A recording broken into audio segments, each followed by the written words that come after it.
Si tu n'es pas encore en couple, si tu t'écoutes moi très bien, parce que cette vidéo, il pourra peut-être te sauver des regrets à l'âge de 40 ans ou encore à l'âge de 60 ans. Récemment, j'étais en conversation avec l'un de mes grands frères. Il m'a fait dire, mon petit frère, l'erreur la plus grave que moi j'avais commis de ma vie, l'erreur la plus dangereuse qu'aujourd'hui je suis en train de regretter que j'avais commis dans ma vie, c'était de me marier très tôt.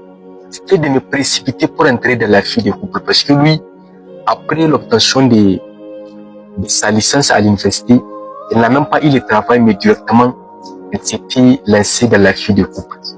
Sachant qu'il était le seul espoir de sa famille. Il était la seule personne avec qui la famille compte. Parce qu'il était déjà l'aîné. Et pourtant, il était la toute première personne dans sa famille qui a eu la chance de fréquenter l'université.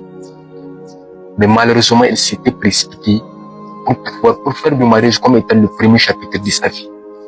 Il m'avait dit, mon frère, ça aurait été que moi, aujourd'hui, j'ai la chance, j'ai le pouvoir de revenir en arrière à l'âge de 25 ans. Il a dit, je n'aurais pas prendre cette décision de me marier à l'âge de 25 ans. Parce qu'aujourd'hui, j'ai des intentions, des objectifs, j'ai des rêves, j'ai des projets. Bref, j'ai vraiment ce désir-là de pouvoir faire avancer les progrès de l'humanité, même si c'est de quelques centimètres que ce soit.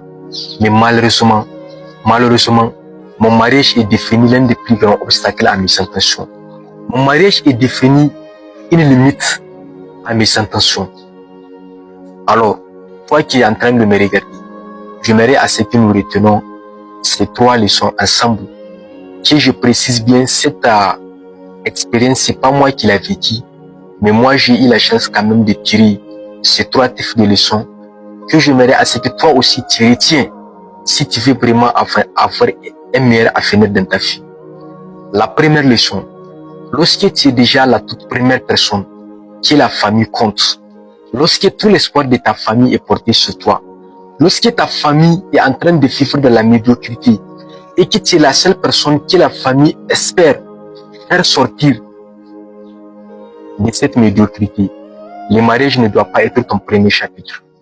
Elle ne doit pas être ta première réalisation. Parce que tu peux te marier, mais le mariage ne doit pas être la première chose à réaliser d'abord.